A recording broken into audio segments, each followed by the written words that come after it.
एक शिष्य का मजदूर के साथ भद्दा मजाक। एक बार की बात है, एक बार एक अध्यापक एक संपन्न परिवार के शिष्य के साथ कहीं जा रहे थे, तो उस शिष्य को कुछ मजाक सूझी, क्योंकि उसको रास्ते में किसी गरीब मजदूर के जूते दिखाई दिए। उसने अध्यापक से कहा, गुरुजी, अगर हम इन जूतों को छुपा दे तो कितना मजा आएगा। देखते हैं कि मजदूर पर क्या असर पड़ता है। अब उसको तो मजाक सूझ रहा था, लेकिन गुरुजी ने कहा कि नहीं, गरीब इंसान के साथ इस तरह का भद्दा मजाक करना ठीक नहीं है। उसने कहा, क्यों ना हम इन जूतों में कुछ सिक्के डाल दें और देखें कि इसका इस गरीब मजदूर पर क्या प्रभाव पड़ता है। उन्होंने ऐसा ही किया। जैसे ही मजदूर अपना काम करके लौटा और उसने एक पांव जूते में डाला तो उसको कुछ कठोर सा महसूस हुआ। उसने अंदर हाथ डाला तो उसको कुछ सिक्के दिखाई दिए। वह थोड़ा आश्चर्य में पड़ गया। आसपास किसी को देखा तो कोई भी नहीं दिखाई दिया।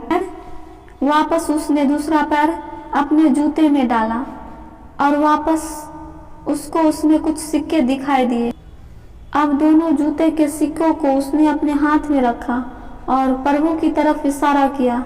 प्रभु, पता नहीं किस भले मनुष्य ने यह सिक्के मेरे जूते में छुपा दिए हैं, लेकिन जिसने भी छुपाए हैं उसको मेरी दुआ है, ताकि इन पैसों से मैं अपने बच्चों और पत्नी के लिए कुछ खाना और दवाइयाँ ला सकूं।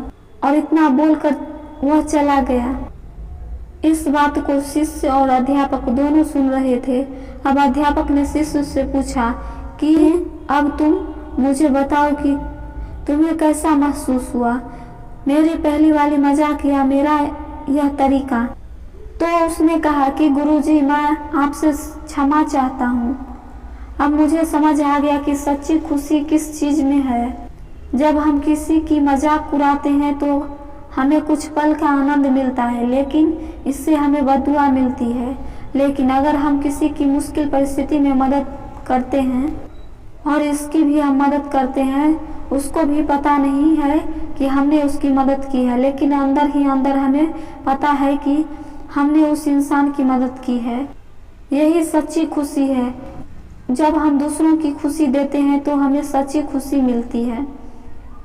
इस तरह खुशियाँ बांटते रहिए और लोगों की मदद करते रहिए और दान करते रहिए।